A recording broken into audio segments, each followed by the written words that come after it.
Cette Voilà, conférence va maintenant être enregistrée. voilà. Donc, on va démarrer. On est dans les temps. Moi, je me présente rapidement. Donc, moi, je suis Jean-Philippe Jameau. Je suis chargé de mission à Cap Rural sur les questions d'ingénierie financière et de création d'activités. Et donc, nous sommes ensemble jusqu'à midi normalement, hein. On va se dire, on est dans ce pas de temps-là, donc on a une bonne heure devant, un peu plus d'une heure devant nous, pour une session qui se nomme créer de nouvelles activités, nouveaux emplois grâce à la compensation financière de fermeture d'entreprise. Et donc, on a pour objectif à travers cette webconférence de comprendre comment fonctionne le système de consignation. Vous me reprendrez Philippe ou vous me compléterez. Donc voir comment fonctionne le système de consignation et puis surtout qu'est-ce que ça peut permettre, qu'est-ce que ça peut offrir comme possibilité, comme marge pour conduire des projets sur les territoires. Donc voilà, c'est l'objectif général. Alors pour ce faire, on a Philippe Chazot qui est avec nous, qui va nous développer le sujet, et donc qui est responsable consignation sur les régions Auvergne-Rhône-Alpes et Bourgogne-Franche-Comté à la Banque des Territoires. Donc, il se présentera, vous vous présenterez peut-être plus précisément, et vous nous repréciserez si besoin les choses sur lesquelles je suis peut-être passé trop vite. Donc voilà, simplement se donner quelques petits éléments de fonctionnement technique. On peut se dire que, enfin, si vous le souhaitez, vous pouvez laisser les caméras ouvertes déjà, ça permettra qu'on se voit les uns et les autres. Euh, il y a possibilité de communiquer avec le chat, mais comme on est finalement pas si nombreux que ça, moi je vous propose au fil de l'intervention, quand vous avez des questions, des remarques, etc., bah, de prendre la parole. Il y a une petite main là, réagir en dessous de l'écran, ben, vous cliquez dessus et puis ça nous permet de savoir, ça permet à Philippe et à moi-même de savoir que vous avez envie d'intervenir. Vous intervenez, vous ouvrez votre micro, vous intervenez, et puis on prend bien la peine de refermer les micros à chaque fois pour éviter tout problème de sifflement qui viendrait perturber notre temps d'échange. Voilà, moi je crois que j'ai fait à peu près le tour de la question sur ce temps d'introduction. Je vous laisse la parole, Philippe, pour présenter peut-être, préciser les choses et puis nous parler de cette consignation en matière de revitalisation économique. Oui, merci Jean-Philippe, bonjour à tous. Euh, merci tout d'abord à Cap Rural de me donner cette occasion-là de vous présenter, euh, plutôt à toutes, en l'occurrence, le sujet de la consignation et de son utilité en matière de revitalisation économique. Donc, comme le disait Jean-Philippe, moi, je suis plutôt en charge donc, des consignations sur les deux régions et dans une mission de développement de ce qu'est la consignation, quelle est son utilité sur le territoire, au sein de la Banque des Territoires, et j'aurai l'occasion d'y revenir. La Banque des Territoires, c'est en fait la marque régionale de représentation régionale de l'établissement public Caisse des dépôts. Et donc on a cette action en région que je vous détaillerai en introduction, et ce qui me permettra petit à petit d'arriver vers le sujet de la revitalisation économique et de la place qu'occupe la consignation sur ce sujet de la revitalisation économique, voir de quelle manière ça s'intègre et en quoi ça peut être utile sur ce sujet, avec in fine un objectif, hein, forcément, vu nos missions, d'intérêt général, hein, de protection de fonds et d'utilité territoriale, pour en vue, hein, de recréer de la richesse économique sur un territoire qui pourrait être en difficulté à un instant donné, en raison notamment sur le sujet de licenciements importants qui pourraient être suscités par des difficultés économiques. Et puis je conclurai, j'élargirai avec d'autres cas de consignation qui ont aussi attrait avec le développement économique et qui, ben, du fait de vos missions aussi que vous nous avez présenté lors du tour de table, ben, ça vous permettra aussi d'avoir une vision globale, un panorama de ce qui peut être fait en matière de consignation. Donc, comme le disait Jean-Philippe, hein, surtout, on n'est pas très nombreux, donc n'hésitez pas à m'interrompre, voilà, lever la main dans le chat et ça me permettra de voir que vous avez des questions. Jean-Philippe veille au grain aussi pour voir si tout fonctionne bien, si vous avez justement des questions. La session est enregistrée, c'est vrai que ça permettra derrière aussi de la mettre à disposition d'un plus grand nombre hein, dans l'espace de ressources de Cap Rural, et ça aussi j'en remercie Jean-Philippe. Ça permettra également éventuellement à vous et puis à d'autres adhérents de derrière pouvoir puiser dans les informations que je vais vous partager. Alors pour commencer, tout d'abord, je souhaitais vous repréciser ce qu'était la Banque des territoires, parce que c'est dans vos missions de développement économique, c'est pas inutile de le savoir si vous ne savez pas déjà, et de le resituer dans les missions de la Caisse des dépôts. Hein. La Caisse des dépôts aujourd'hui, on dit pour schématiser hein, qu'il y a 5 grandes missions pour le groupe Caisse des dépôts. Donc si je vais de gauche à droite, hein, c'est d'abord la Caisse des dépôts, un ensemble de filiales et de participations. Hein. La Caisse des dépôts est un établissement public financier, donc il y a de nombreuses participations dans des sociétés importantes qui ont toutes un ADN commun qui est celui du développement territorial et du développement économique. La première des participations aujourd'hui, c'est le groupe La Poste, puisque la Caisse des dépôts est devenue actionnaire du groupe La Poste en 2019, avec du coup ce sujet, cette intention hein, de maintenir le lien territorial et développer ce lien territorial du quotidien qui est proposé par l'ensemble du groupe La Poste, hein, que ce soit La Poste mais aussi la Banque Postale. La Caisse des dépôts, c'est aussi des participations dans la Compagnie des Alpes, notamment en matière de tourisme et de développement touristique, en immobilier avec CDC Habitat, le bailleur social, avec ICAD également, un promoteur qui est plus sur la promotion privée, et puis d'autres filiales comme CDC Biodiversité en matière de protection des espèces, ou la société forestière sur l'économie forestière locale. Donc c'est des exemples, hein, mais ça vous permet de voir et de resituer l'intervention que peut avoir la Caisse des dépôts sur les territoires, sur tous ces champs d'intervention. La Caisse des dépôts, c'est aussi des gestions de régimes de retraite, dont des régimes de retraite publics, hein, CNRACL, l'IRCANTEC, la retraite additionnelle de la fonction publique. Tout ça, c'est des régimes qui sont gérés par la Caisse des dépôts, donc qui reçoit des cotisations et qui verse des pensions de retraite aux bénéficiaires. Et en fait, il y a une retraite sur 5 des Français qui est aujourd'hui gérée par la Caisse des dépôts. C'est plus de 30 milliards de prestations par an. La Caisse des dépôts, c'est aussi une mission de gestion d'actifs, forcément, puisque la Caisse des dépôts a un ensemble de dépôts réglementés, hein, notamment le livret A, et puis un ensemble de fonds propres, notamment constitués par les dépôts des professions juridiques qui ont une obligation de dépôt à la Caisse des dépôts. Tous ces fonds-là, ils ont vocation aussi à participer à l'économie nationale et locale. Et donc, il y a un certain nombre d'investissements qui sont réalisés, participation en actions et sur différents marchés nationaux pour soutenir l'économie locale. Et si on rentre plus finement maintenant dans les territoires, la Caisse des dépôts, c'est 50% de BPI France, donc le financement des entreprises, hein, de la création au financement de ces entreprises, leur innovation, leur export et leur expansion à l'international. Toute la chaîne d'une vie d'une entreprise va être accompagnée, financée par BPI France, et ce sera vraiment du financement en direct des entreprises.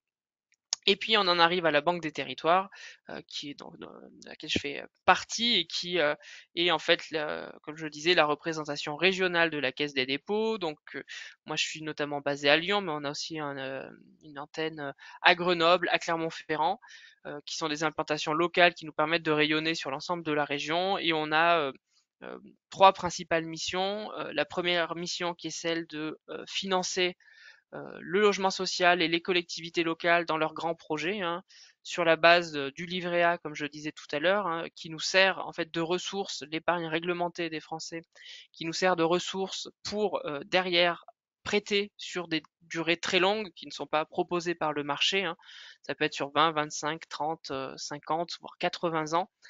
Donc des financements qui permettent aux collectivités, aux bailleurs sociaux, aux acteurs sanitaires et médico-sociaux de financer leurs projets sur des durées très longues. Le second métier, c'est celui d'investisseur en fonds propres. Donc là, on n'est plus du tout sur du prêt, on est vraiment sur du cash, sur du fonds propre qui est apporté dans de l'immobilier d'entreprise, par exemple. On va être là dans le développement des territoires, on va accompagner les entreprises dans la construction ou l'agrandissement de leurs bureaux, de leurs usines. On est également dans l'immobilier touristique, les résidences de tourisme, par exemple, dans les résidences seniors pour développer aussi le logement du grand âge. Donc tous ces champs de l'immobilier en dehors du logement classique qu'on va soutenir vraiment là territoire par territoire dans une logique de création d'activités sur les territoires et de développement de la richesse locale. On intervient aussi au même titre dans les énergies renouvelables, comme ceci, dans des projets éoliens, photovoltaïques, hydroélectriques par exemple. Et puis on intervient aux côtés des collectivités dans des sociétés d'économie mixte locales, où on est également actionnaire de nombreuses SEM. Donc pour vous donner des exemples, aujourd'hui on intervient dans des SEM d'énergie renouvelable, dans des foncières commerciales en centre-ville par exemple, dans le cadre du plan Action Cœur de Ville ou Petite Ville de demain. On intervient dans des foncières commerces qui ont vocation à redonner un linéaire commercial attractif pour les villes des territoires. Et puis on intervient, comme je le disais, dans un certain nombre de résidences seniors, dans des usines comme des usines de demain. On peut donner les exemples de Lactips dans la Loire, par exemple, qui est une industrie qui crée des billes de plastique à partir de lait, des billes de lait. Aledia à Grenoble, à côté de Grenoble en Isère, sur les LED nouvelle génération. Voilà, c'est tous ces secteurs-là qu'on va accompagner en étant co-investisseurs à côté de partenaires pour favoriser le développement local. Voilà, en quelques mots, l'idée c'était de ne pas aller bien plus loin sur cette introduction. C'était 5 minutes pour vous resituer l'action de la Banque des Territoires et puis on va arriver petit à petit à la consignation. Le support vous sera disponible, il y a différentes thématiques sur lesquelles on va tout particulièrement, c'est les thématiques que j'évoquais tout à l'heure, parmi les exemples notamment. On va de l'habitat à la protection des populations, au numérique, à l'énergie, aux énergies renouvelables, jusqu'à l'ensemble des sujets qui vont permettre l'attractivité des territoires, dont l'aménagement et le développement économique, qui est vraiment un sujet à la fois en financement et en investissement, où on intervient à la fois aux côtés des collectivités locales et des porteurs de projets privés. Et pour vous donner une idée sur Auvergne-Rhône-Alpes, sur 2021, c'est plus d'1 milliard de prêts, plus de 100 millions d'euros de fonds propres. Et puis c'est aussi des consignations, donc 125 millions d'euros de consignations qu'on va évoquer bien plus largement, et des prêts aux professions juridiques aussi, puisqu'on accompagne les professionnels du droit dans leurs projets d'installation ou d'agrandissement. Est-ce que jusque-là, sur cette brève introduction, est-ce que ça appelle des questions, des remarques particulières? Je me tourne un peu, j'ai un deuxième écran où je vous vois en retour. Et c'est la raison pour laquelle je fais un petit regard de côté. C'est tout bon Pa- pour pa- l'instant? Apparemment, tout est clair. Bon, parfait. Alors, rentrons dans le vif du sujet.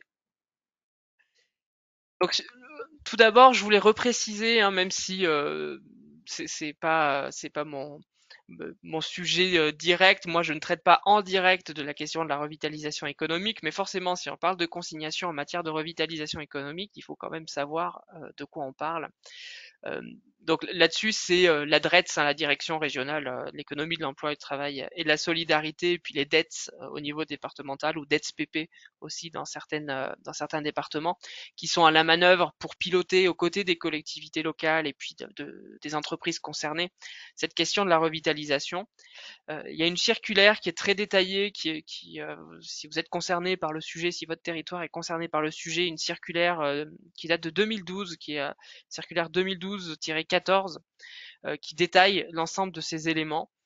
Moi, j'ai vraiment vocation à vous donner quelques points pour bien savoir de quoi on parle et pas aller au-delà. Mais donc la revitalisation économique, il faut voir que ça joue dès lors qu'il y a un licenciement qui concerne le territoire. Et c'est un licenciement qui est un licenciement d'ampleur. On commence à partir de 10 salariés sur les licenciements qui sont concernés par l'obligation de revitalisation économique. Et il faut que ce licenciement il ait un impact particulier sur le territoire.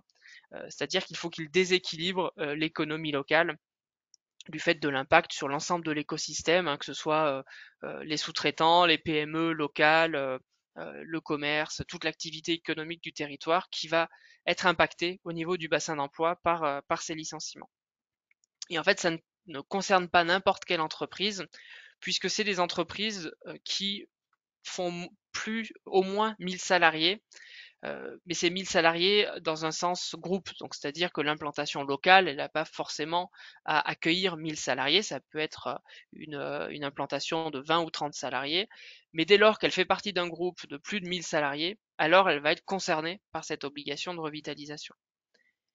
Et cette notion de groupe ou d'entreprise de plus de 1000 salariés, elle s'entend de manière très large, hein. Donc ça va concerner soit l'entreprise de plus de 1000 salariés, soit le groupe de plus de 1000 salariés, mais aussi les entreprises de dimension communautaire, c'est-à-dire que si au niveau européen il y a plus de 1000 salariés, ça peut également jouer et l'obligation jouer pour l'entreprise qui va licencier sur le territoire. Donc concrètement, hein, l'employeur il va notifier à la dette son intention de licencier au-delà de 10 salariés et derrière cela va lancer cette obligation de revitalisation et l'employeur, l'entreprise aura 6 mois pour signer avec l'État une convention qui va régir cette obligation de revitalisation. Et le point sur lequel je voulais revenir, c'est bien distinguer cette obligation de revitalisation des PSE, des plans de sauvegarde de l'emploi, puisque ça c'est une obligation interne qui va concerner les salariés et la manière dont les salariés vont pouvoir être reclassés d'une manière ou d'une autre au sein de l'entreprise ou en dehors de l'entreprise. Mais ça c'est ce qui regarde et ce qui impacte et ce qui va permettre d'atténuer l'impact pour les salariés. En revanche, la revitalisation économique, elle concerne le territoire.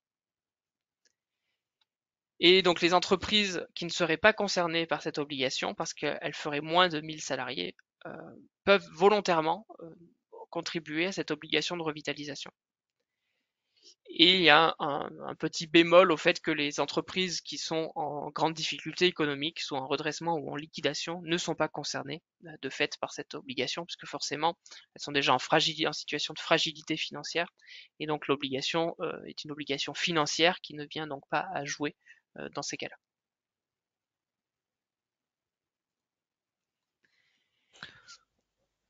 Et donc concrètement, hein, cette obligation de revitalisation, elle revient à faire que l'entreprise doit contribuer à créer ou recréer de l'activité sur le territoire. Donc c'est vraiment atténuer l'impact négatif qu'aura le licenciement. Et donc c'est la mission des pouvoirs publics de négocier ce que l'on appelle une convention de revitalisation économique avec cette entreprise qui va décrire précisément quelles seront les obligations de l'entreprise. Donc ça se négocie au cas par cas. Et c'est une obligation financière, hein, en argent sonnant et trébuchant, qui est compris entre 2 et 4 SMIC par emploi supprimé. Alors c'est des emplois effectivement supprimés, c'est-à-dire que les personnes qui seront reclassées notamment ne seront pas concernées, et donc on va minorer l'obligation de revitalisation de l'entreprise. Donc c'est bien de la suppression nette. Et on va multiplier en fait ce nombre d'emplois par un nombre de SMIC. Généralement, on est à 2 SMIC quand l'entreprise elle est en difficulté financière, même si on n'est pas au stade du redressement judiciaire. Et on va aller à 4 SMIC quand on sera sur un groupe qui va fermer un site, par exemple. Et donc, il y aura un impact très fort sur le territoire. Donc là, on va multiplier le nombre d'emplois par 4 SMIC. Donc, ce qui peut, au final, hein, faire des sommes très importantes, puisque moi, j'ai déjà vu passer des obligations de revitalisation à un demi-million d'euros, voire plus. Anaïs, c'est une question. Est-ce que vous avez des exemples? Oui, ça vient juste après. Ne vous inquiétez pas, il y aura des exemples très concrets. Et effectivement, l'idée c'est d'illustrer derrière cette partie théorique par des exemples que moi j'ai vus en consignation et donc la manière dont s'articule la revitalisation et la consignation. Moi, j'aurais Donc deux oui, je questions, vais Philippe. consacrer un temps incertain là-dessus. Oui, Jean-Philippe. Euh, je voulais savoir qui de l'État négocie le plan avec l'entreprise. Et sur les SMIC, voilà, je voulais savoir si c'était du brut ou du net. Alors sur qui négocie au sein au niveau de l'État, c'est les dettes, avec le sous-préfet hein, généralement qui est aussi à la manœuvre. Éventuellement, si l'impact il est tellement fort qu'il est au-delà, il est supraterritorial et en fonction aussi du nombre d'emplois, c'est des choses qui remontent au niveau de la DGEFP, donc à Paris, hein, la direction générale à Bercy. Lorsque notamment des grandes entreprises internationales quittent la France ou des grandes entreprises françaises qui ferment plusieurs sites ou suppriment des emplois sur des sites au niveau national, hein, à différents endroits du territoire. Dans ce cas-là, l'obligation, elle remonte au niveau national et après, il y a des déclinaisons locales de cette obligation de revitalisation. Et puis sur du brut ou sur du net, bonne question. J'ai la circulaire sous les yeux, je ne sais pas. Je ne sais pas, je ne sais pas. Si je ne le retrouve pas, on pourra regarder éventuellement a posteriori. Mais pour moi, c'est en fait calculé selon le niveau du SMIC, du SMIC horaire, quoi, hein, tel qu'il est défini. Après, j'ai pas l'info sur brut ou net, mais on pourra regarder. Je pourrais le rajouter même dans le support éventuellement a posteriori. Merci.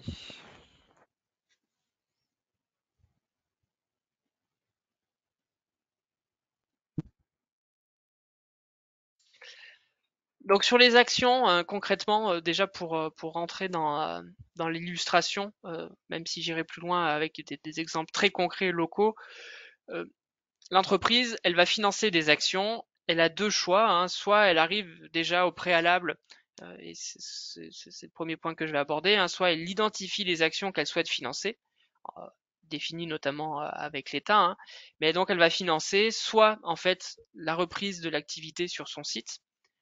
Donc il y aura un repreneur qui est identifié et donc elle va apporter des fonds pour permettre à ce repreneur de reprendre le site dans des bonnes conditions.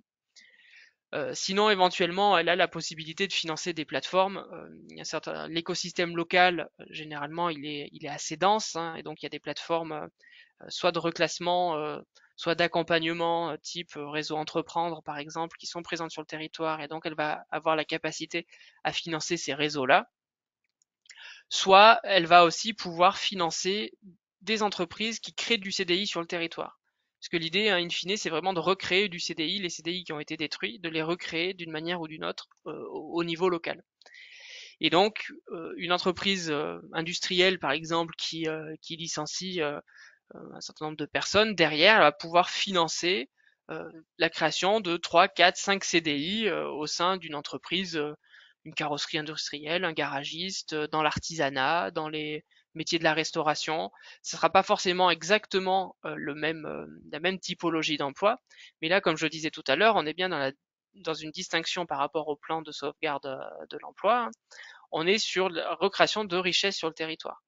Donc, tant qu'on recrée du CDI, ça permet également la revitalisation économique. Et puis si on a moins d'emplois disponibles, et puis parfois sur des territoires qui sont vraiment en souffrance, on peut être aussi sur du financement d'ingénierie. Et donc ça va être de l'ingénierie qui va être créée, qui va pouvoir in fine aboutir à l'employabilité, au renforcement de l'employabilité des personnes sur le territoire ou contribuer à l'attractivité du territoire. Et donc là, ce seront des études de type gestion prévisionnelle des emplois et des compétences, études de mobilité pour faciliter la mobilité des salariés vers les emplois existants ou la manière d'implanter telle ou telle entreprise sur le territoire. Donc ça peut se faire en négociation avec les acteurs locaux. Et puis, soit l'entreprise, elle a identifié directement elle-même ces actions-là, et donc elle peut faire l'échec en question, virer les fonds vers l'entreprise, ou bien au préalable, elle sera passée en consignation, et c'est là où moi j'interviens au niveau de la Caisse des dépôts et de la Banque des territoires, c'est-à-dire que l'entreprise va confier à un tiers, qui est la Banque des territoires, la somme, et cette somme va être sanctuarisée par la Banque des territoires dans l'attente de l'identification des actions les plus pertinentes.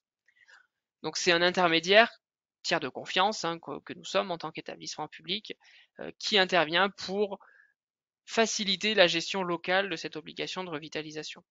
Mais je vais le détailler un peu après. Et cet accompagnement des entreprises, hein, qu'il soit direct ou indirect, il peut prendre aussi plusieurs formes. Aujourd'hui, il y a plusieurs dispositifs qui ont été créés. Soit c'est de la subvention pure et dure, donc l'entreprise, soit en direct, soit par la consignation, va donner une subvention par X emplois, par exemple X CDI créés par tel ou tel acteur local. Donc on considère que c'est 3, 4, 5 000 euros par CDI créé, et donc ils sont versés à l'entreprise. Soit éventuellement, il peut s'agir aussi de prêts ou d'avances remboursables. Donc là, on va faciliter notamment la création de l'entreprise ou le développement des entreprises. Donc c'est des aides aux créateurs, enfin, à l'entrepreneur, hein, au chef d'entreprise en direct. Et ces fonds-là, ils sont in fine remboursés une fois que l'entreprise et le chef d'entreprise a pu recréer de la valeur et a la capacité, les moyens financiers à créer à rembourser ces avances. Et ben il rembourse les sommes, et notamment si ces sommes sont consignées, ça va permettre de les réutiliser derrière au sein d'un fonds de revitalisation. Donc que je vais détailler juste après. Et éventuellement, ça peut être aussi un fonds de garantie. Donc là, c'est auprès des banques et ça alimente le fait que les banques puissent prêter aux entreprises puisqu'il y a un fonds de garantie qui est doté en cas de sinistre derrière du prêteur, de l'emprunteur, pardon. Et il faut savoir que lorsqu'il y a des avances remboursables, notamment, il y a très très peu de sinistralité. C'est-à-dire que les chefs d'entreprise vont rembourser et tiennent. C'est un peu comme avec les prêts d'honneur hein, des réseaux type ADI. Les taux de sinistre sont au final très très faibles. Hein. Les chefs d'entreprise honorent largement leurs obligations. Avant de vous parler de consignation, est-ce qu'éventuellement, Marion, je crois que vous avez une question. Oui, merci. Moi, quand vous dites que les acteurs locaux peuvent orienter l'action de l'entreprise, est-ce que vous pouvez nous dire comment un acteur local peut avoir connaissance des entreprises sur son territoire qui sont en processus de consignation ou de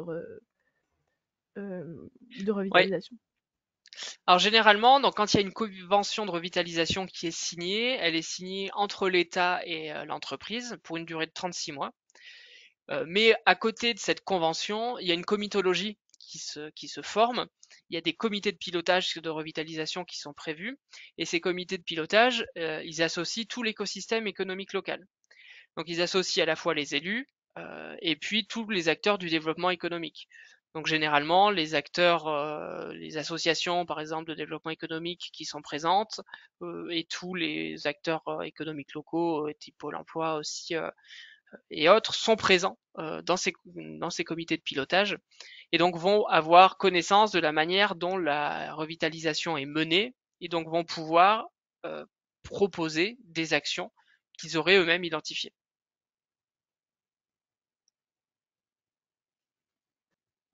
D'accord, merci. Et du coup, si je suis un agent de développement économique, comment je peux faire de la veille? Enfin, il faut que ça passe par l'élu qui va informer son équipe, ou est-ce que on peut faire une veille sur ce type de choses? Alors c'est vrai qu'il y a des arrêtés hein, qui assujettissent mais c'est compliqué d'arriver à veiller ces sujets-là. Souvent, c'est quand même des actions qui sont médiatisées au niveau local, hein, qui sont connues dans le sens où c'est des licenciements quand même d'ampleur hein, et impactants puisqu'on est sur des licenciements à partir de 10 salariés. Donc souvent, il y a quand même une notoriété locale qui fait que vous allez avoir connaissance de la difficulté de l'entreprise. Et donc vous allez pouvoir vous douter que si c'est une entreprise importante, elle va être soumise à revitalisation économique. Donc c'est comme ça que vous allez pouvoir remonter le fil, quoi. Et puis éventuellement, après, votre interlocuteur, c'est la dette du territoire qui va pouvoir vous renseigner sur les conventions de revitalisation qui sont en cours sur votre territoire. Ok, merci. La dette, c'est toujours dans une mission de pilote, mais derrière, elle associe les acteurs locaux. Souvent, il faut voir que ces actions de revitalisation, elles sont aussi menées dans un contexte de tension, hein, tension locale, syndicale aussi. Donc, il y a parfois des sujets d'ampleur qui sont fortement médiatisés. Voilà, je pense à certains qui sont pas très loin de certains d'entre nous, là, des interlocuteurs autour de la table. Voilà, où il y a eu médiatisation et association aussi des représentants des entreprises pour sécuriser au mieux cette obligation de revitalisation, puisque c'est un enjeu, c'est un vrai sujet. Et donc la revitalisation, mais surtout la consignation, elle va permettre de sécuriser ce genre de dispositif. J'aurais une question, Philippe, un peu en complément de tout ça. Donc l'entreprise, enfin, telle que vous nous l'avez décrit, licencie. Il y a une discussion entre les services de l'État, l'entreprise, donc pour créer enfin, un fonds de revitalisation. Voilà, la question que je me posais, c'était enfin, les acteurs du territoire, et notamment la collectivité, si elle a un plan de développement de son territoire, voilà, un plan de développement économique de son territoire, quelle est sa possibilité, sa capacité ou ses marges de manœuvre pour utiliser en fait ce fonds de revitalisation pour venir abonder le développement d'une filière particulière ou un axe de développement économique qui est porté par la collectivité sur le territoire. Bah, enfin, pour moi, elle a toute possibilité. Après, l'entreprise, elle reste propriétaire des fonds, hein. C'est elle qui, in Mhm. fine, va décider, arbitrer, en fait, orienter son action, hein, par rapport aux fonds qu'elle va mettre à disposition. Donc, in fine, c'est bien elle qui a la décision. Mais en revanche, souvent, les acteurs locaux, ils orientent la décision, ils accompagnent l'entreprise dans son obligation. Donc c'est toute la place, comme je disais tout à l'heure, de la comitologie, hein, des comités de revitalisation. Et c'est à ce moment-là où les acteurs locaux vont pouvoir euh, orienter euh, les actions vers lesquelles, enfin, qui leur semblent les plus pertinentes sur le territoire, quoi. Donc c'est vraiment à ce moment-là que ça se joue. D'accord. Je me Anaïs, Parce que permets du coup pour vous répondre, nous on a un cas très concret hein, sur notre territoire où on a un fonds de revitalisation donc, qui est la base d'Intermarché. Nous en tant que collectivité, on renseigne en fait les entreprises qui pourraient éventuellement embaucher ou communiquer sur les anciens salariés en tout cas. Enfin voilà, on a un rôle de messager si vous voulez, parce que les entreprises locales elles connaissent pas forcément non. ce processus-là. Donc quand on leur dit ben, ok vous pouvez recruter des gens qui viennent d'Intermarché et en plus il peut avoir des aides d'un fonds de revitalisation, voilà, on les informe. Mais après on n'a pas vraiment de pouvoir décisionnel sur tout ça, quoi. Oui, c'est vraiment ce rôle-là. C'est vrai que je trouve que c'est l'intérêt aussi de ce webinaire, c'est de développer la notoriété de la revitalisation, hein, et pas que de la consignation, mais aussi de la revitalisation d'une manière générale, qui est pas toujours connue, hein, des entreprises locales. Et c'est vraiment des aides qui peuvent être mobilisées par les acteurs, quoi. Alors c'est vrai que vous verrez, j'ai pas mal d'exemples derrière. Je n'ai pas forcément cité les entreprises puisqu'on était voilà, je me dis qu'on n'est pas qu'entre nous et que derrière, éventuellement, comme on est, le- la vidéo sera diffusée et puis qu'on est enregistré, mais ça fait partie des entreprises effectivement qui sont pour partie en consignation sur certains dossiers, hein, euh, pas forcément l'ensemble des territoires, et pour lesquels il y a des montants significatifs qui ont été mobilisés et donc l'entreprise s'est pleinement mobilisée, a été associée à cette démarche de revitalisation. Oui, tout à fait. C'est des sommes qui sont substantielles. Je vous propose du coup de passer à la consignation, à la place de la consignation dans ces dispositifs de revitalisation. La consignation, c'est une mission historique de la Caisse des dépôts, c'est une mission d'intérêt général puisqu'elle est totalement gratuite. Nous, on n'est pas rémunéré sur ce sujet de la consignation. Et c'est le principe de sanctuariser, de sécuriser des fonds qui auraient besoin d'une protection particulière parce qu'il y a un besoin de garantie dans une politique publique particulière.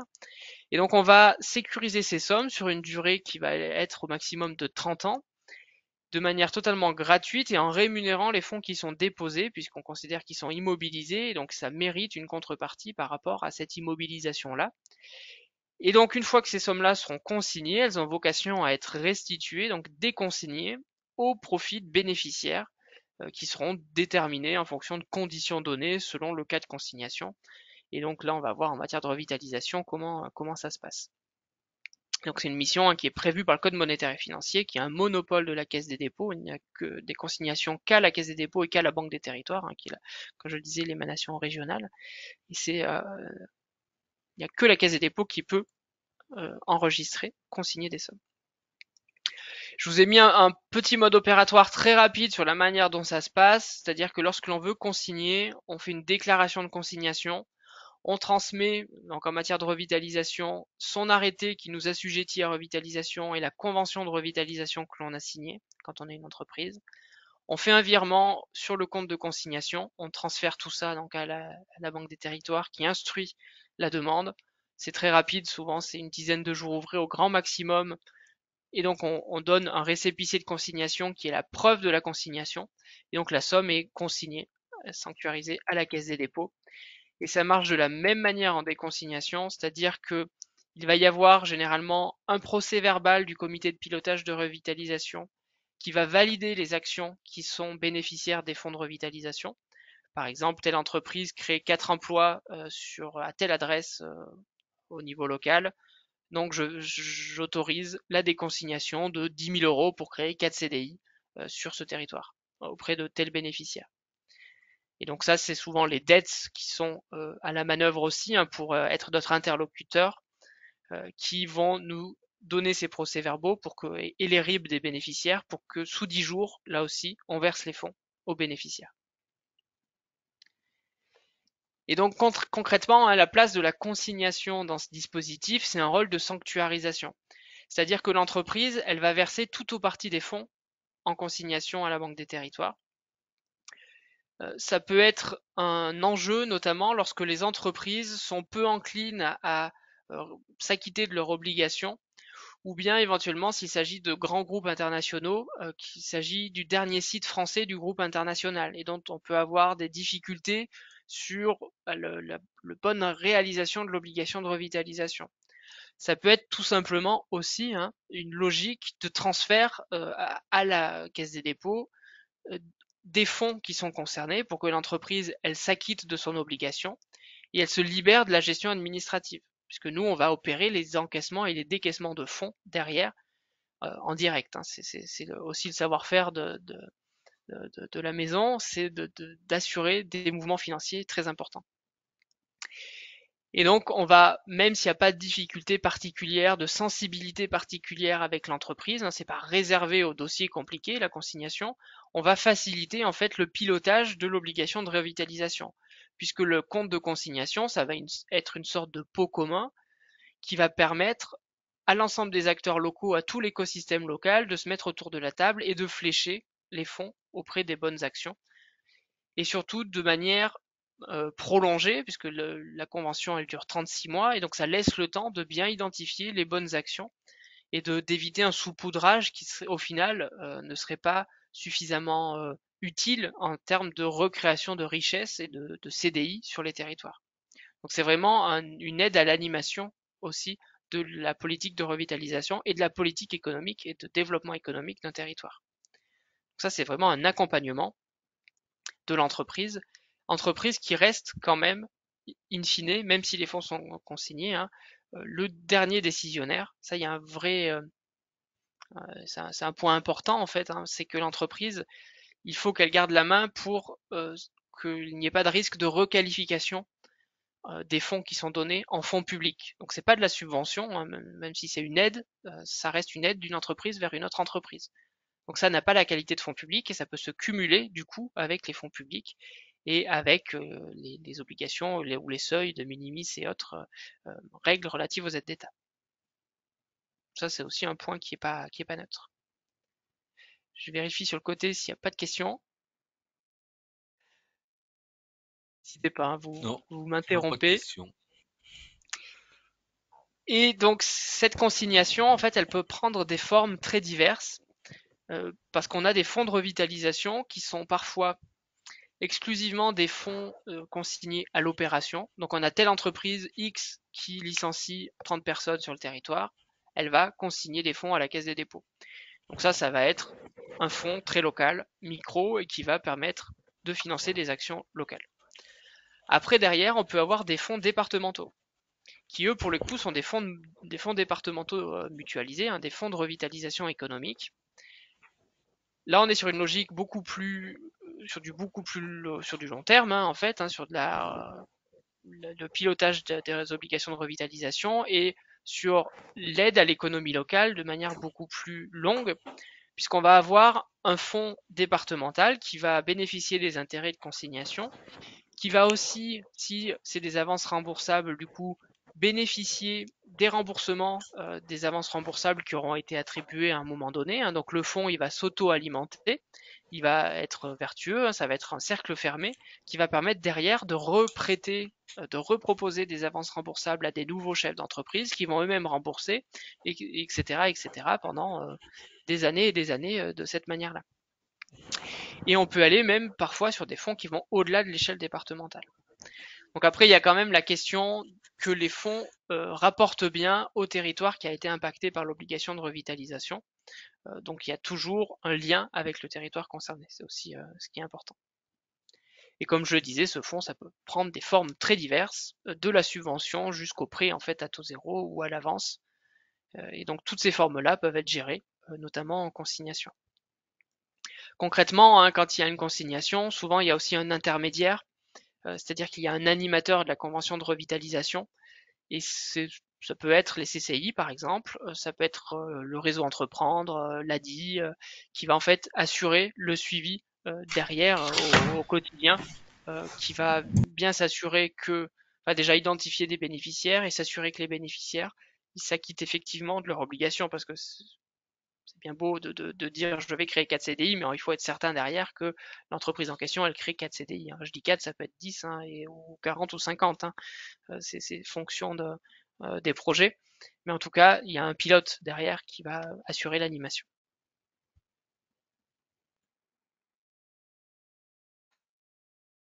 Autre question? Tout est clair? Donc concrètement, hein, comme j'ai commencé à le dire tout à l'heure, la consignation en matière de revitalisation, ça passe par un arrêté préfectoral qui crée en fait, hein, qui ordonne la consignation. Et derrière, l'entreprise, elle, va procéder à une déclaration de consignation et verser les fonds à la Caisse des dépôts. Ça se veut vraiment très simple en matière de pièces. Hein. Il n'y a pas d'instruction particulière. Hein. Nous, on consigne sur ordre. En fait, hein. On regarde juste qu'on ait bien le bon instrument juridique pour assurer notre action et s'assurer en fait qu'on s'inscrit bien dans une obligation de revitalisation. Ça va pas au-delà. Et on est sur, même chose en déconsignation, sur la base des procès-verbaux, comme je le disais tout à l'heure, des comités de pilotage. Voilà, j'ai quelques exemples derrière pour rentrer plus dans le concret de la manière dont ça se passe. Donc, si vous voulez, je vous propose, s'il n'y a pas de questions, de parler de ces exemples-là. En fait, on a, comme je le disais, un certain nombre de fonds départementaux de revitalisation. Alors, certains sont gérés en consignation, hein, mais c'est pas le cas de tous. On n'a pas de monopole. On a le monopole de la consignation, mais on n'a pas le monopole de la gestion des obligations de revitalisation. Notre particularité, c'est qu'on est un établissement public, c'est qu'on est un tiers de confiance garant, hein, par rapport à ces sommes-là, et qu'on intervient de manière totalement gratuite. Voilà, par rapport à d'autres dispositifs qui seront plutôt des dispositifs de marché, hein, qui seront proposés soit par des établissements bancaires et financiers, soit par des entreprises qui s'occupent notamment des RH et des obligations de reclassement des salariés dans le cadre des PSE et des obligations de revitalisation. Les deux d'ailleurs ne sont pas incompatibles, hein, quand ces établissements privés de type LHH notamment, ou Alixio, hein, qui sont les grands groupes que l'on connaît sur ces sujets de revitalisation. Derrière, ils peuvent aussi recourir à la consignation, ce qui ne nous empêche pas d'animer, eux, leur obligation de revitalisation aux côtés de l'entreprise. C'est pas incompatible. Donc on a notamment plusieurs fonds de revitalisation qui sont gérés au niveau de la région Auvergne-Rhône-Alpes. Il y en a un sur le département de l'Ain, il y en a un sur le département du Rhône, il y en a un sur le département du Puy-de-Dôme, mais qui a une forme un peu différente, même s'il est géré par la Caisse des dépôts. Donc je voulais vous parler du fonds départemental de revitalisation du Rhône, qui, lui, du coup, est géré par la DETS 69, et qui est un fonds qui apporte des prêts d'honneur principalement. Et donc ces prêts d'honneur, c'est entre 5 et 10 000 euros par emploi qui seront créés. Et c'est des prêts qui sont remboursables sur des durées de 3 à 5 ans. Et donc vous le voyez bien, ça illustre bien ce que l'on s'est dit, c'est que ce fonds-là, il est piloté par un comité départemental qui réunit à la fois les entreprises qui ont contribué, l'État, les CCI, les chambres des métiers, la métropole de Lyon, les intercommunalités qui sont concernées. Donc c'est tout l'écosystème local qui fait partie de ce comité de pilotage. Et donc il y a un comité d'engagement, il y a une comitologie derrière qui permet de suivre ces dossiers-là. Et donc le fonds, il s'adresse vraiment très largement à l'ensemble des acteurs qui peuvent créer de l'emploi sur des territoires. Ça va de l'association à la PME essentiellement. Il y a un prisme particulier sur la PME puisqu'aujourd'hui, c'est des entreprises qui ont le plus besoin d'être accompagnées forcément en prêt d'honneur. C'est pas les grandes entreprises qui ont besoin de ces prêts-là.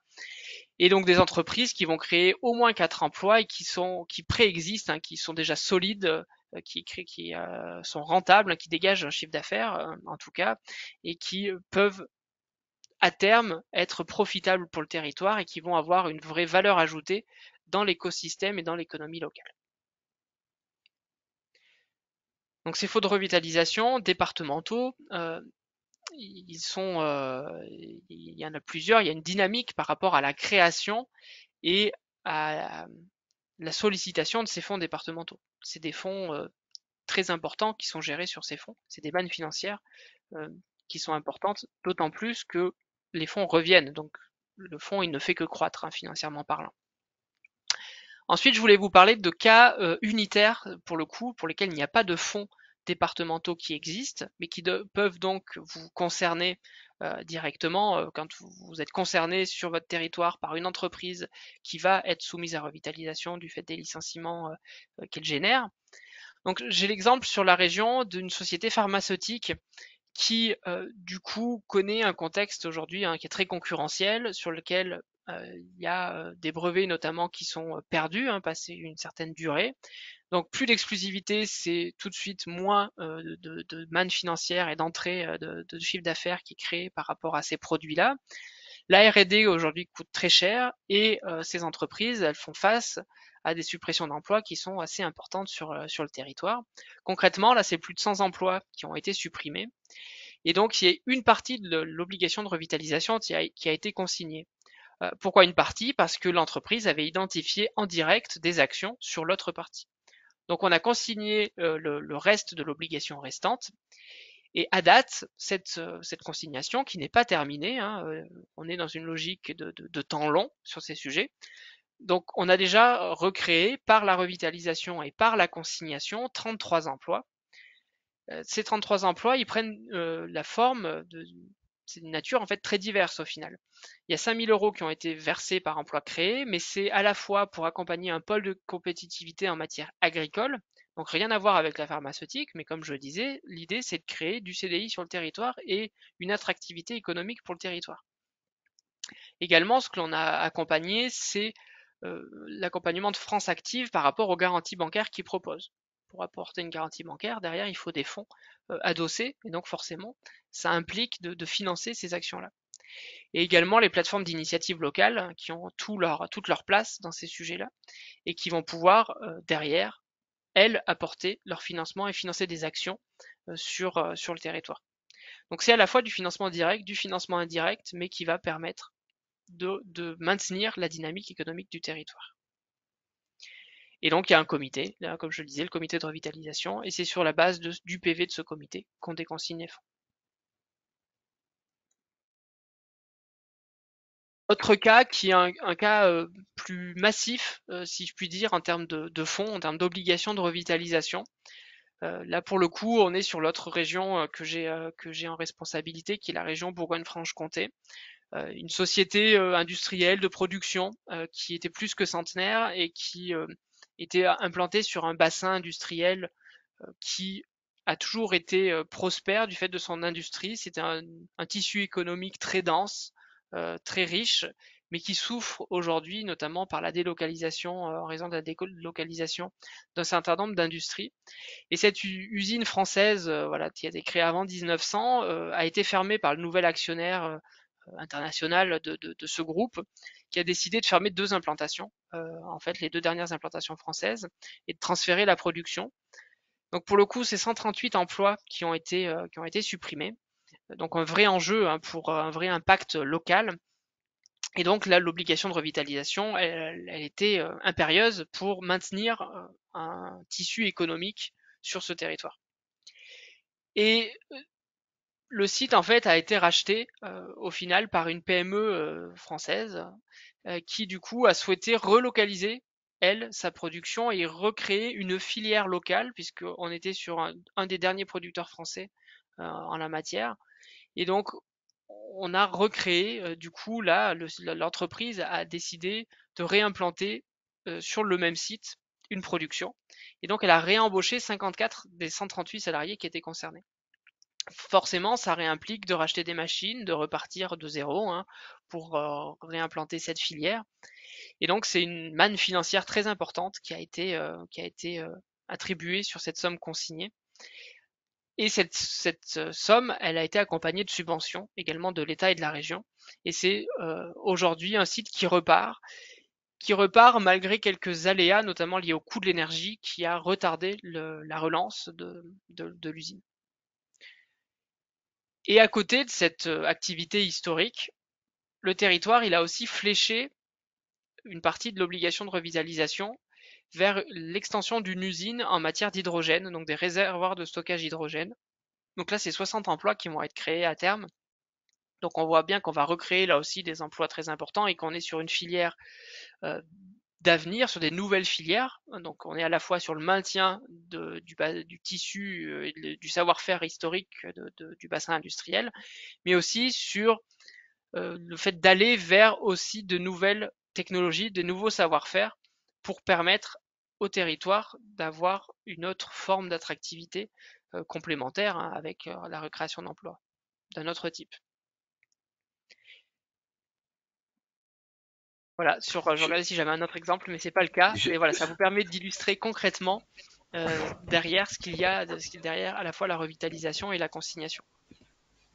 J'avais une question. Les entreprises qui peuvent bénéficier donc de ces fonds, est-ce que, enfin, le statut juridique de l'entreprise entre dans enfin, est un critère d'affectation de fonds ou pas?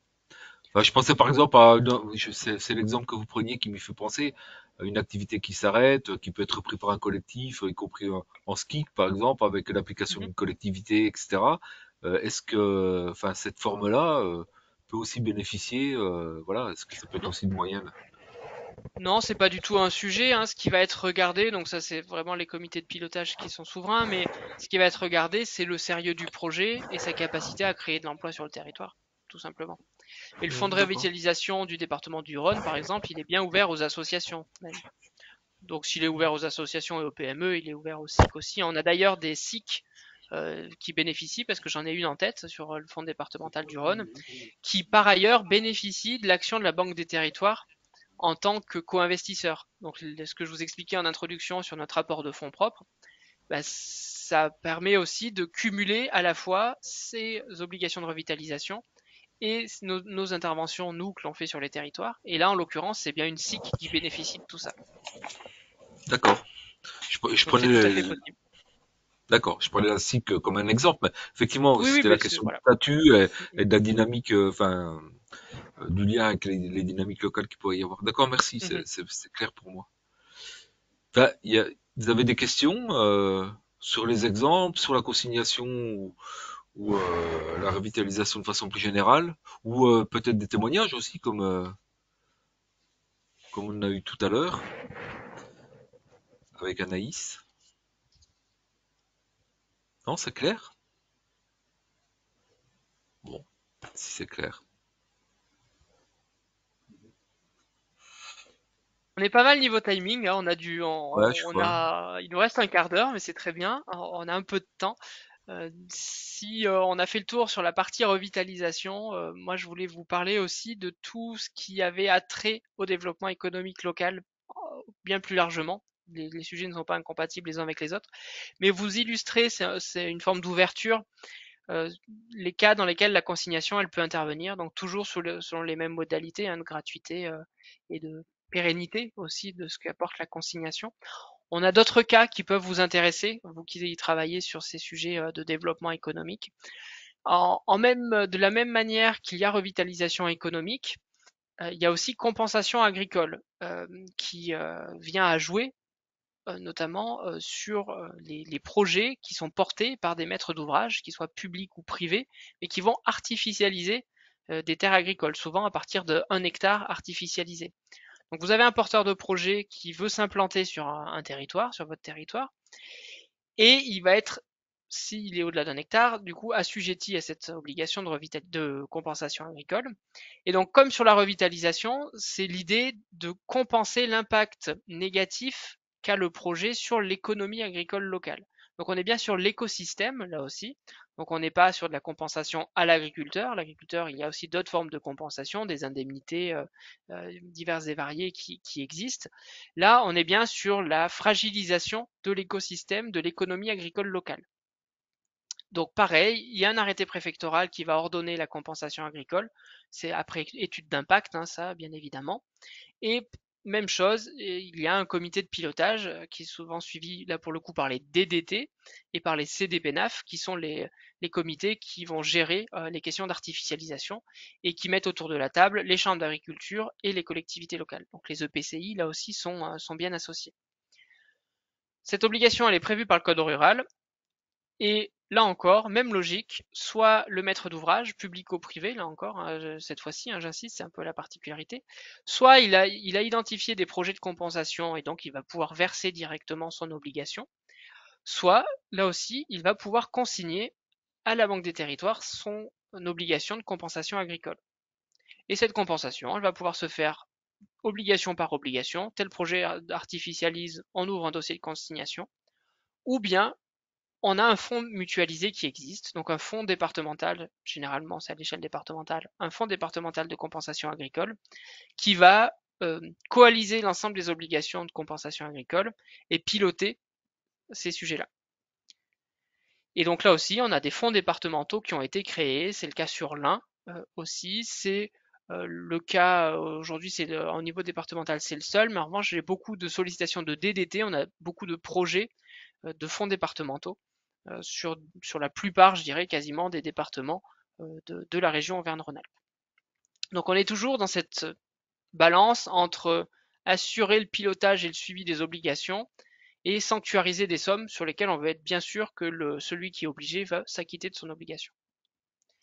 Et donc derrière, ce qu'on finance, parce que ça va sans dire, mais c'est quand même mieux en le disant, ce qu'on finance in fine, c'est des actions qui vont développer l'économie agricole locale, des actions collectives. Donc ça peut être par exemple des plateformes de conditionnement pour des légumes ou des fruits ou des œufs par exemple. Ça peut être des plateformes de semi-gros aussi, hein, avec l'idée de du coup s'ouvrir des débouchés vers la restauration collective ou vers des magasins qui sont un peu plus éloignés du secteur concerné. Ça peut être des projets d'irrigation, de développement ou de confortement de l'irrigation. Ça peut être des créations de magasins de producteurs. Enfin, c'est tout ce qui va être collectivement favorable au tissu agricole local. Et donc là, peut-être la question, ça va de la même manière que la revitalisation économique, ça va être comment est-ce que l'on peut avoir connaissance de l'existence de ces fonds et de la disponibilité de sommes d'argent. Là, c'est la DDT qui va pouvoir vous dire concrètement quelles sont les obligations qui sont aujourd'hui en cours sur le territoire. Et puis souvent, là encore, c'est quand même des questions qui vont être pilotées au niveau des EPCI parce que c'est des artificialisations supérieures à 1 hectare, donc c'est souvent des zones d'activité économique, donc sur lesquelles vous avez la main et sur lesquelles les maîtres d'ouvrage privés, à un moment, ils vont vous questionner parce que ça va leur tomber dessus, ils n'ont pas connaissance forcément de ces obligations-là, ils vont vouloir savoir comment s'y prendre pour s'acquitter de cette obligation. Donc moi, ce que je vois beaucoup aujourd'hui en compensation agricole, donc c'est des AC, donc soit portés en direct par les intercommunalités, soit les aménageurs privés qui vont venir aménager un terrain sur cette ZAC-là. Ça peut être aussi des projets photovoltaïques sur des terres agricoles. Ça peut être des extensions autoroutières, donc des barreaux autoroutiers qui sont réalisés, des élargissements de voies, par exemple. Et puis ça peut être des équipements publics potentiellement également, qui en dehors des infrastructures autoroutières, hein, qui sont impactants et qui sont aussi assujettis. Donc ça peut être des projets de nature très diverse, en entrée comme en sortie. Est-ce que ça appelle des questions de votre côté?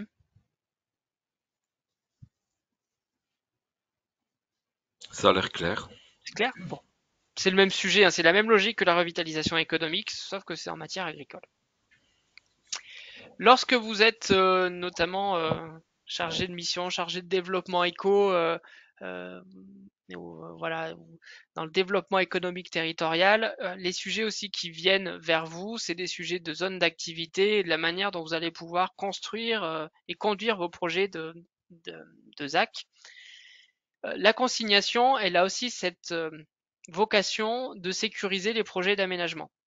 Donc on n'est plus du tout là dans des sujets d'économie et de relations aux entreprises, on est dans la facilitation des politiques publiques locales et des opérations d'intérêt général. Et donc la consignation, elle va intervenir lorsque vous allez conduire vos opérations d'expropriation ou de préemption, par exemple dans des cœurs de ville ou dans des cœurs de bourg. Parfois, lorsque vous conduisez des expros ou des préemptions, le bénéficiaire final des fonds, donc le propriétaire évincé, hein, qui devrait bénéficier de la somme qui lui est due, parce qu'il est dépossédé de son bien. Ce bénéficiaire, soit il ne sera pas connu, soit il ne va pas vouloir bénéficier des fonds, soit il va y faire un recours sur la procédure en cours, soit il y aura une indivision, par exemple, qui va bloquer le processus de paiement. Dans tous ces cas-là, ce qu'on appelle des obstacles au paiement, du prix au bénéficiaire, le fait de consigner les sommes à la Caisse des dépôts, ça vous permet d'avancer dans votre procédure d'expropriation et de préemption. Donc la consignation, elle joue à plein dans sa mission d'intérêt général, parce qu'elle permet à la fois de sanctuariser et de garantir les droits des bénéficiaires, puisqu'ils ont droit à cette indemnité-là, ou au paiement de leur prix de vente si on est en préemption. Mais pour autant, ça permet aussi d'avancer dans des projets d'intérêt général qui seraient bloqués. Donc on assure la garantie en toute neutralité en fait des fonds, de la disponibilité des fonds pendant 30 ans aux bénéficiaires. Et donc ça joue souvent, comme je dis, en matière d'activité de création de ZAC, ou alors maintenant avec les ORT, les obligations de revitalisation du territoire, où le droit de préemption est renforcé. Et parfois, ça peut s'agir de locaux commerciaux vacants ou de biens d'habitat dégradés sur lesquels il n'y a plus de propriétaires identifiés. Et donc la consignation peut être utile pour poursuivre la procédure. Donc moi je travaille beaucoup avec soit les collectivités en direct, soit les aménageurs aussi. Hein. Donc que ce soit les SEM ou SPL d'aménagement, les établissements publics fonciers, EPORA par exemple et autres, et les autres EPF, EPF Auvergne ou les autres en fonction des territoires, pour les sensibiliser aussi sur ces questions-là, et c'est des outils donc ils mobilisent au quotidien. Là aussi, c'est clair pour vous. Lorsque vous êtes sur des ZAC, des zones d'activité, il y a parfois des différés de lotissement. Donc c'est-à-dire que votre aménageur, souvent l'aménageur qui a acquis plusieurs lots sur un lotissement, ça peut être un lotissement économique en ZAC, hein, mais ça peut être aussi des lotissements d'habitation hein, d'ailleurs, hein, entre parenthèses. Il acquiert, mais il diffère un certain nombre de travaux qui sont les travaux de voirie et de réseau divers, parce que ces travaux ils sont réalisés à la fin, et il commence à commercialiser les lots. Vous, votre crainte au niveau généralement de l'intercommunalité, c'est que les travaux ne soient jamais réalisés, que vous vous retrouviez avec une friche en puissance, avec des personnes qui auront acquis des lots auprès de l'aménageur, mais ils ne pourront pas accéder à leurs lots parce que les voiries ne seront pas réalisées, ou bien le bien sera inutilisable parce que l'ensemble des réseaux qui auront été faits n'auront pas été jusqu'à leur terme. Dans ce cas-là, il y a des arrêtés de différés de lotissement qui sont prévus, c'est-à-dire que les mairies autorisent en fait le fait de différer le lotissement. Et là, il y a possibilité, donc ça c'est avec les maires, vous pouvez sensibiliser les maires sur ces sujets-là, ils ont possibilité d'ordonner la consignation du montant des travaux à réaliser. C'est-à-dire que la somme, elle va être consignée, donc sanctuarisée encore une fois à la Caisse des dépôts. C'est la somme de tous les travaux à faire. la somme des travaux différés, hein, j'entends, pour être sûr qu'à la fin, cette somme-là, elle va bien être mobilisée pour réaliser les travaux si éventuellement il y avait un défaut de l'aménageur. Sachant que lui, l'aménageur, c'est neutre pour lui, dans le sens où il vient tirer sur cette consignation pour payer ses factures quand il réalise les travaux. Donc là aussi, c'est un outil qu'on mobilise assez régulièrement, notamment avec les aménageurs en direct, pour sécuriser, hein, parce que les aménageurs, pour eux, ça leur fait un outil de sécurisation dans leurs discussions avec les collectivités.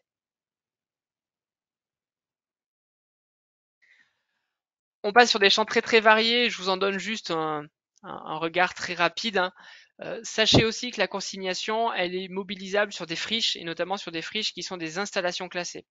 C'est-à-dire que lorsque vous avez une installation classée sur votre territoire, le tiers demandeur, comme on dit au sens du code de l'environnement, qui va dépolluer la friche en question, on va lui demander des sommes d'argent pour s'assurer de sa capacité financière à dépolluer. C'est prévu par les textes. Cette capacité financière-là, ces garanties financières, elles peuvent être consignées, ce qui apporte une sécurité supplémentaire sur la manière, enfin sur la disponibilité de fonds pour assurer la dépollution jusqu'à son terme. Donc ça, c'est un gage en cas de défaillance du tiers de la possibilité que le territoire aura à conduire les obligations de dépollution. Voilà, ça je vous le dis pour info, c'est là aussi, lorsque vous êtes en position de développeur économique, des sujets de friches d'installation classée que vous pouvez rencontrer. J'ai mis les textes aussi là-dessus et puis il ne faudra pas hésiter à me solliciter éventuellement s'il y a des sujets en particulier.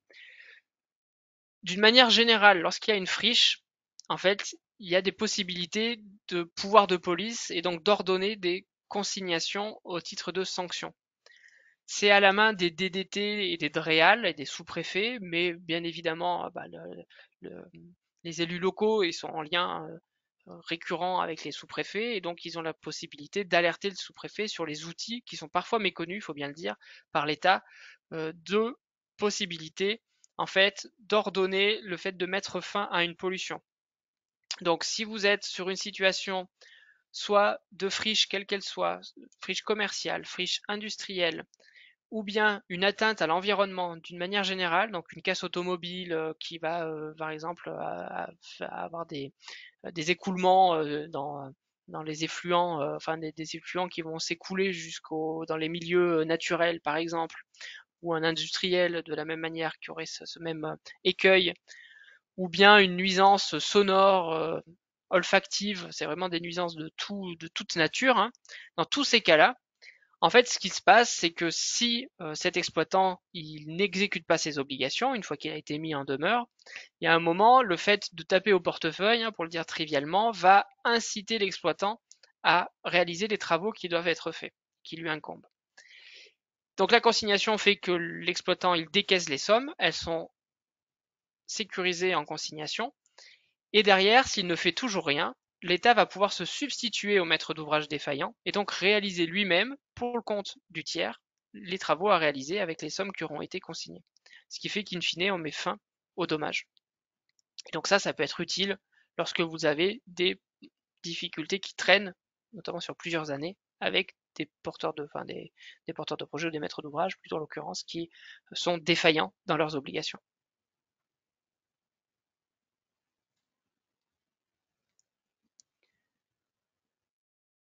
Voilà, et puis j'ai encore, il nous reste plus beaucoup de temps, il nous reste 1 minute. Mais sachez que la consignation, elle peut être mobilisée par les entreprises en direct aussi pour garantir leurs activités. Donc, lorsqu'ils sont notamment sont considérés comme des installations classées, ils vont pouvoir venir en garantie, en consignation, c'est-à-dire consigner des sommes pour constituer leur garantie. Donc, on fournit une garantie qui est gratuite par rapport à une banque en fait, hein, qui ferait payer une garantie financière. Nous, l'exploitant installation classée, il vient en consignation, il immobilise une somme au titre de sa garantie, il a sa garantie et elle est gratuite et elle est pérenne surtout, c'est-à-dire qu'il n'a pas à renouveler sa garantie et il peut donc exploiter son site sans difficulté. Donc c'est en lien avec tout ce que je disais sur les dommages. Là, on est en amont du dommage et on est vraiment sur la manière dont l'industriel garantit le fait qu'il se réalise son dommage. Et ça, c'est spécifique aux installations classées pour le coup.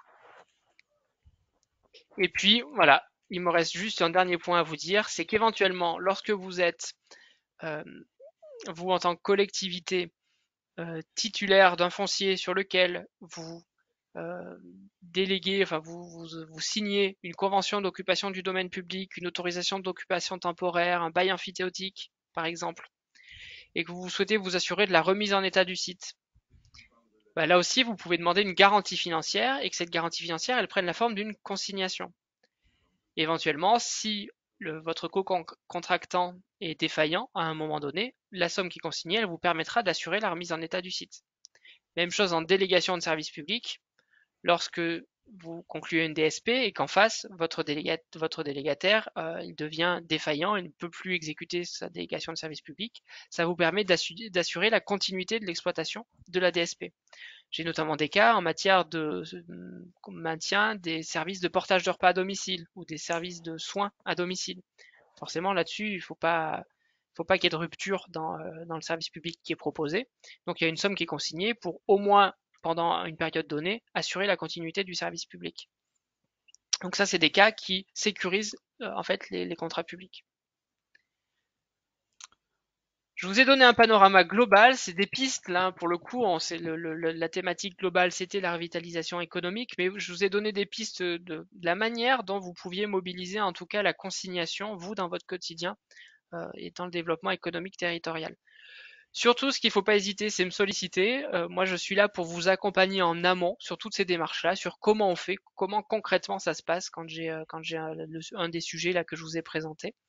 Et puis derrière, j'ai aussi mes collègues de notre pôle de gestion, hein, qui est un pôle de la Direction régionale des finances publiques, qui va instruire vos demandes de consignation et de déconsignation, ou celles des entreprises. Donc moi, je suis plutôt en amont, et eux, après, assurent avec moi, en lien avec moi, l'instruction des demandes. Voilà. Donc je vous ai remis l'ensemble des coordonnées, et il ne faut surtout pas hésiter à mobiliser. S'il y a encore des questions, voilà, il est 12h02, s'il y a quelques questions, je les prends. Des questions? Tout est clair pour tout le monde? Ça a l'air clair. En tous les cas, on était bon au niveau timing, hein. 12h02. Euh, Parfait. euh, J'espère que ça a merci. répondu à Ouais. vos attentes, voilà, et aux participantes, que ça a pu vous ouvrir aussi, vous a permis de prendre du champ sur toutes ces questions-là, quand elles n'étaient pas identifiées, pas connues. Mais bah, en tous les cas, Philippe, merci pour cet exposé. C'était très complet, très clair. Donc voilà. Donc effectivement, on mettra, je le redis, mais on mettra bien en ligne la vidéo, enfin l'enregistrement de cette webconférence et le support. Le support, je ferai passer aussi aux participants par mail. Et du coup, ben, effectivement, ça permettra de retrouver aussi vos coordonnées sur le site à travers l'article qu'on fera. On retrouvera la vidéo et le support. Voilà ce que je peux dire pour conclure. Euh, il est 12h05, je crois on peut peut-être terminer comme ça. Merci à vous d'avoir participé. Merci Philippe encore pour cette intervention. Et Merci à vous. Merci. voilà. Merci beaucoup. Bonne Et à votre journée. disposition. Merci.